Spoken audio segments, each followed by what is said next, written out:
To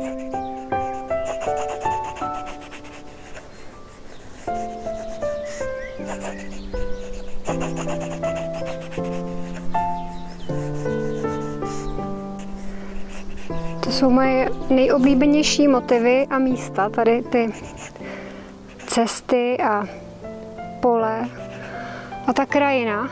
To je nádherná, prostě člověk se tady rozhlídne a vidí opravdu až na Horňácko, moje milované. A potom tady to nádherné údolí z Vinohrady a jak se vysune ten kopec, Starý hrad z kaplí. To jsou tak úžasné motivy na malování, jedny z nejkrásnějších, jaké znám. No, takže proto se sem tak ráda vracím a často si to skicuju, ale i fotím. A pak, když se vrátím do Prahy, kde žiju, tak tam teprve je trochu víc času na to malování.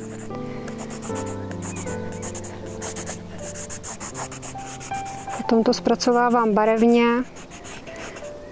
i když to mám hodně vlastně ráda, i tak jenom tužkou v těch liniích, jednoduchých a rychlých čarách.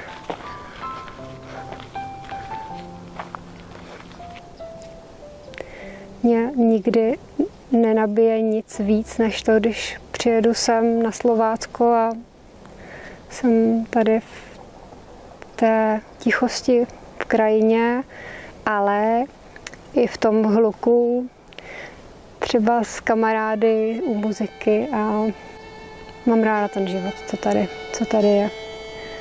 Kde se člověk narodí a kde to má rád, kde rád žije, kde má přátele. A kde má vyšlapané tady ty cestičky od malička. To je asi to nejdůležitější. Tam se vracíš nejradši, že jsou tam ty vzpomínky. To jsou takové okamžiky, že jsi tudy šel, když ti bylo 5, za babičkou a za dědou do Vinohradu.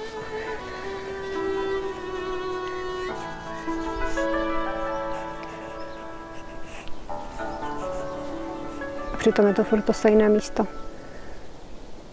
No a to je taky na těch mých obrazech taky furt dokola. Pořád mám pocit, že jsem to ještě jako nespracovala, nedotáhla, pořád musím malovat to samé dokola.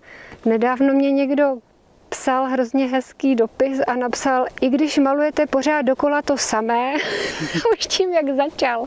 Tak ale to nemá, jako potěšilo to ono, protože je to pravda.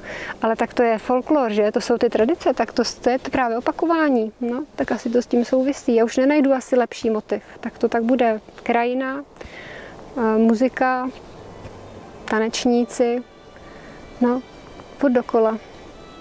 A pokaždé v jiných barvách.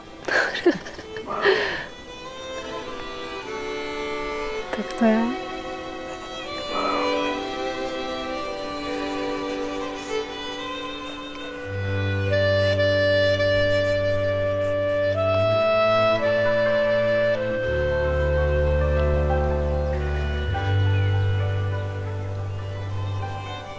A ještě naprosto zbožňuju. A teď si toho doufám někdo všimne, když to řeknu. Spozornil jsi. Mně se hrozně líbí ty vinohradnické budky. Já si myslím, že by to mělo být zapsáno jako v dědictví naší kultury, tady ty budky. Hrozně mě vždycky mrzí, když vidím, že někdo jakoby spálí nebo skácí a postaví si tam něco jiného místo toho betonového chatku nebo co.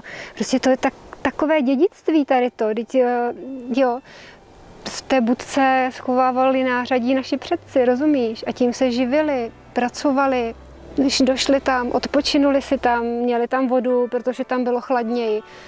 A to je nádhera tady ty stavby. A dokonale to jakoby patří do té krajiny, jak je to do ní zasazené. Je to krásné a je to funkční.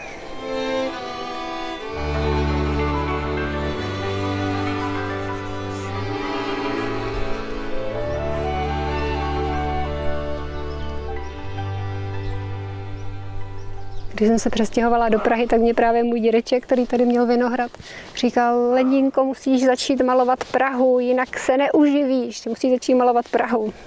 Dědo, prosím tě, Prahu maluje každý, Slovácko musí malovat. No. Ale je fakt, že je hodně jakoby nutí to předávat i dál, dávat jakoby nějaké hodiny malby dětem, aby, nechci říct, aby malovali, ale spíš, aby pochopili, že to má smysl. Že to má smysl nějak vidět, jo? Že se to dá zpracovat. Jasně, dá se to vyfotit, dá se to namalovat, ale jakoby ještě to někam přenést dál, aby jako vnitřně začali něco vnímat u srdce.